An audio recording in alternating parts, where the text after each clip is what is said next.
Ako, lagi ko lang naman sa tagumpay na binibigay sa akin ng Panginoon Diyos.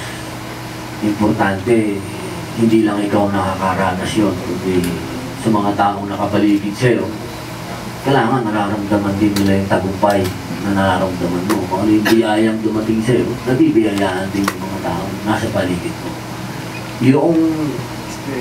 Yung mga taong nagagalit naman sa akin, marami akong natututunan sa mga yun. Totoo lang, binabasa ko yung mga banat nila sa akin at mula doon, may napupulot ako kung ano yung mga hindi ko pa nagawa.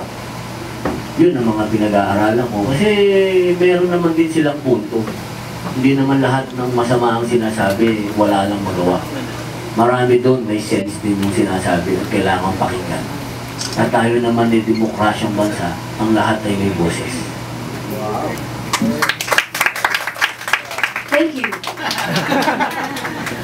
Ako agree ako kay Kuya kasi artista kami, public property kami, pero at the same time, yung kung alin nakukuha namin, yung mga blessings na nakukuha namin galing sa trabaho namin, ay i-extend namin sa mga mahal namin sa buhay. At kapag nakita mo ang isang tao na pinakamamahal mo, like mama ko, lola ko, mga pamangkin ko, ibang ligaya ang dulot nun sa'yo kasi na-extend mo yung mga blessings mo sa kanila. And from that, parang, I don't care kung anong sinasabi nila sa akin, na ganito, pero tama din si Kuya. Hindi natin maiiwasan, kailangan respeto natin ng bawat isa, may masasabi at may masasabi sa'yo. Siguro kung ganun yung tingin nila sa'yo, okay lang. Kung ganun yung tingin nila sa'yo, ang importante, kapag nag-roll ang camera, alam mo kung paano umarte.